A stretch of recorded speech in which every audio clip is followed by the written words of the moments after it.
What do you see as the role of athletics, extracurricular, and co-curricular activities in the school district? We have another goal in our district. I mentioned earlier the parental involvement goal in my current district. One of the other goals is that all students will be engaged on an annual basis in an extra co-curricular activity. And we're continually monitoring that to make sure we get that to 100% participation, not just at the high school level, but all the way through school. And the reason that we have that goal is the board and I believe that students who are involved in those type of opportunities have a sense of ownership in their education. They're much more involved in school. A lot of times the coach or the sponsor of those activities are some of the greatest role models for them and some of the people who motivate them to do well in school. And it just reinforces other skills and things we want students to be taught. So I have a strong belief that that's something that all students should experience. If you were hired as the superintendent for FCPS, what priority would you give school wellness, and what role do you think nutrition and physical activity play in learning and behavior? We've been very blessed in our district to have an initiative we've called the Healthy Student and Staff Initiative, which is an award-winning program actually that's wellness-based from emotional, physical, and mental health areas for both students and staff. We try to make sure that students have opportunities for physical education on a regular basis. We've installed walking trails at all of our elementary schools so that students have those opportunities. And so that's something I think is very important. We have to make sure we're dealing with the issues of obesity as well as teaching good habits for a lifetime. Sustainability, energy efficiency, and other green initiatives are taking center stage around the world in this age of rising costs and limited resources. And under your direction, how would Fayette County Public Schools respond to these issues, and how would you encourage the school district as a whole or on an individual basis to act accordingly? Well, as you mentioned, those are kind of hot topics, a lot of buzzwords. We, a lot of people just call it being green, as you've heard. We have what we call our green team in our district, and we first focus in on making sure that all of our schools are Energy Star efficient as they are, and then as we design and build new schools, that we have a focus on how can those be done to be sustainable and to be less harmful on our environment over the long haul.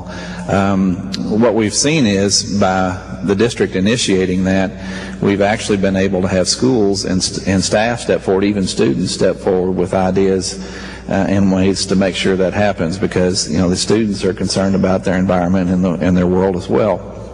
And so I think it has to be a conscientious effort that you sit down and engage people again and collaborate on opportunities. It has to be cost efficient, and it has to meet the needs of students and make sure that quality instruction can still take place within those environments. What is your plan for ensuring strong leadership in the school level?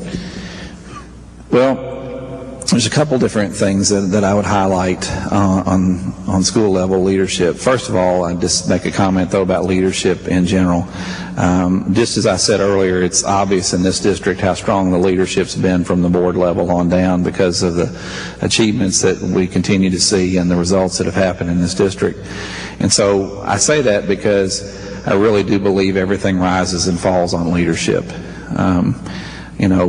If the leaders, if you have two schools and you have one that have similar demographics and issues and concerns, and one is underachieving, the other one's overachieving, if you switch the leaders, I believe the achievement would change.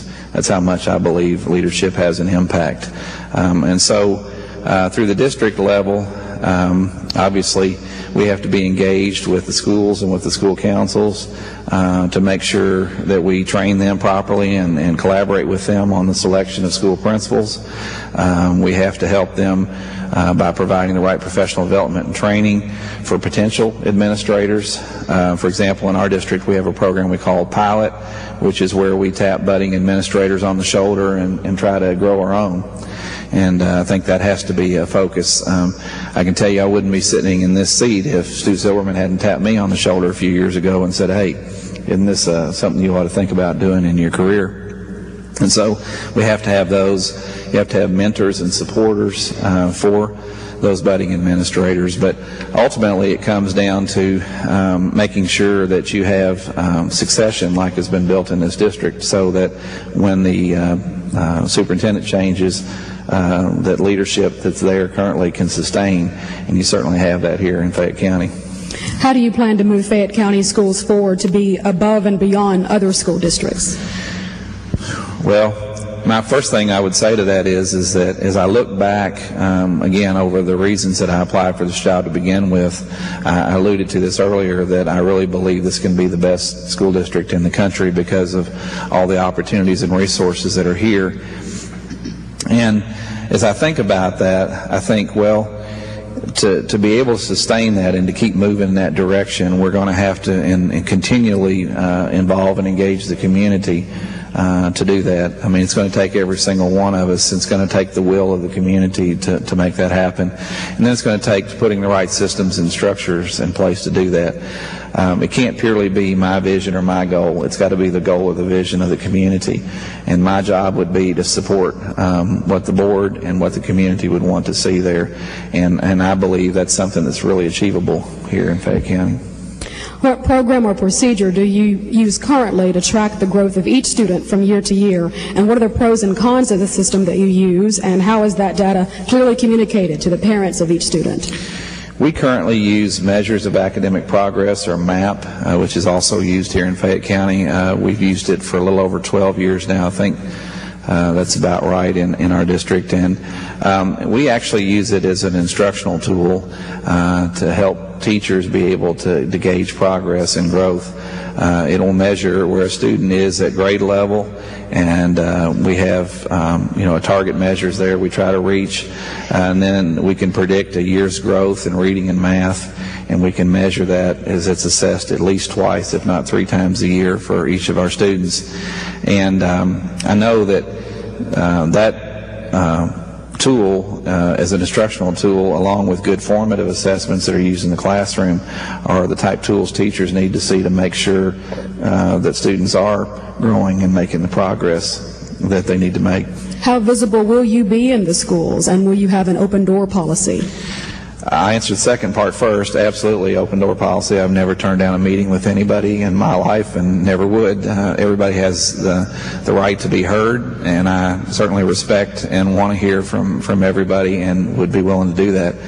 The second part, visibility, that's part of the job of being a superintendent, and that's part of the expectations I have for myself. I love to be in schools. I really love to be in classrooms. That's one of my greatest loves. I'm sure you'd see me at a lot of events around the community. We have a lot of arts programs in our district, and have been very successful in the arts, just like you have here in Fayette County. And I love to go to events in the arts. I love to go to ball games. Matter of fact, I'll be up here next Monday rooting on one of my schools. I won't name the school, in the state baseball tournament right down the road here. I just believe it's part of the responsibility of the superintendent, because superintendent is really representing the board and representing the school district, and needs to show the community that is very important. If you were selected as superintendent, what would be your main focus for the first year? The main focus that I would have in the first year would be learning about the community and building relationships. The staff and the board and all the leadership that's put in place right now, I believe has things moving in the right direction for the district, and the district, I believe, will continue to move forward. And so I really believe that would give me in this position an opportunity to meet people in the community, to hear their input and their feedback, and to build relationships with them so that we can collaborate and continue to move the district forward. What can be done to close the gaps in the socioeconomic differences between the schools to give all students a chance at improving their future? Poverty is a huge issue that affects a lot of different people, and as you look across socioeconomic lines, it can be absolutely devastating. And so what we have to do is make sure that first of all, either through our Family Resource and Youth Service Centers, through our interaction with social service agencies, with the faith-based community, with other civic organizations, that we're meeting those needs first. We have to meet those physical needs first, just like as most, I'm sure, people have gone through in, you know, basic psychology class, and you look at Maslow's hierarchy of needs. If we don't meet the physical needs of someone, we're not ever going to be able to expect them to be able to achieve and learn at high levels. And so we have to have that interface and that expectation. You know, we have to make sure the programs are in place, summer feeding programs, after-school programs, weekend programs where, you know, students have those opportunities. We know that, you know, a lot of students, the safest and a place for them to be and the best place for them to get a good meal is at school. So we've got to make sure that the schools are open and available, and we provide those opportunities as well. But meeting those basic needs is primary before we can go in and expect that we'll be able to overcome achievement issues. As a superintendent, how will you get to know our schools, and what factors will help inform your judgments about the quality of individual schools in Fayette County? Well, I'd like to have about 10 or 20 more days like today, if we can arrange that, because I've learned an incredible amount today. If I could meet with more people like I've done today, I could learn about this district on kind of the fast-forward means. But quite honestly, if I were selected for this job, if the board does make their decision this Friday as planned, and if I were lucky enough to be selected for it, I'll be here next weekend starting, you know, to meet people and moving forward. That's what it's going to take. You know, we've got to make sure that there's no step backward, there's continuity of leadership, and that, you know, we continue to build those relationships and that collaboration among the community.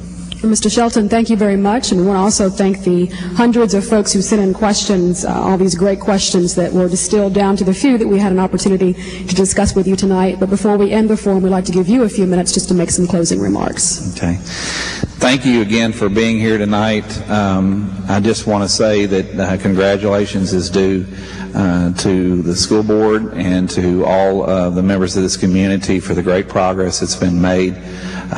This is a wonderful community, and you should celebrate what you have accomplished and keep moving in the same track. No matter if I'm selected as a superintendent or not, you can be sure that you're going to have a good superintendent. I know the other two candidates very well. They're good friends of mine.